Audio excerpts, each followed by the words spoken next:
what's up guys? So magandang hapon nga. At syempre for today's video ay pupunta kami ngayon sa town. Pero ang aming driver ay si Mami Rina guys. At syempre kabado nga ako dito kasi nga nasa highway kami. At first time ni Mami guys na mag-drive sa main road. Dahil nga maraming sasakyan kaya ako kabado. At sabi ko sa kanya nga ay mag-focus lang siya sa harapan at tingin-tingin lang siya sa mga side mirror. Yun nga lang guys, ang kanyang speed ay nasa 60 or 70 lang guys. Kasi pag nasa main road ka na, kailangan ang speed mo ay 100.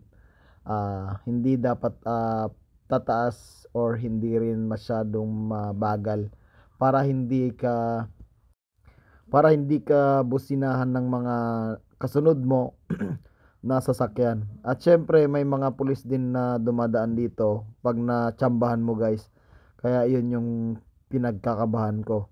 At ngayon nga ay malapit na kami sa town at sabi ko ay yung limit niya lang niya ay 50 guys.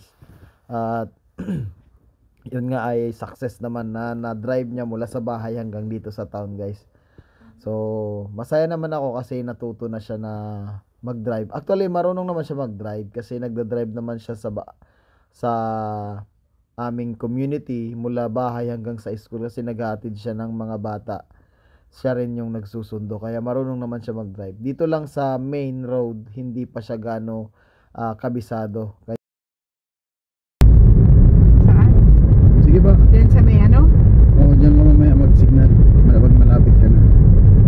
Dito ano? Oo. Mamaya na mag-signal. Sige pa, sige pa. Sige pa. O dyan ka mag-signal. Signal ka na dito. Sige. Sige ah. Huwag kang maghinto dito ah.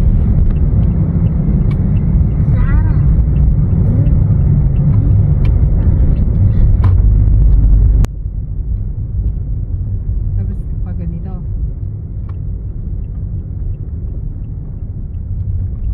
Daming sasakyan to no. O di. Down. Sobra ka na. Saan tayo?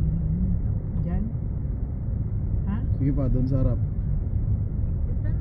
Dito? O signal pa ganon. O yan, sige, sige. Sige, sige pa, doon pa. Up, up, up, up.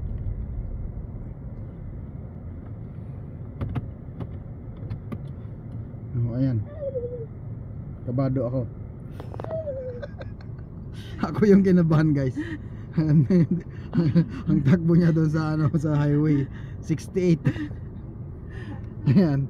So this is the first time na mag-drive siya sa highway guys, sa maraming sasakyan. Actually nagda-drive naman siya pero doon lang sa amin, sa community lang namin. So doon kasi Baba na kayo anak ka. hindi gaano yung sasakyan Or and wag then na. hindi gaano yung Oo, sasakyan saglit and then lang. walang ganong mga bata ganon guys. So doon po siya nagpa-practice. Marunong naman siya mag-drive kaso lang this is the first time na mag-drive siya sa highway guys, yung maraming sasakyan guys. So ayan, hanggang dito na lang ang aming video. Don't forget to like, share and comment to our YouTube channel Kalob NC Vlog TV guys. Ayan. Bye bye, paalam.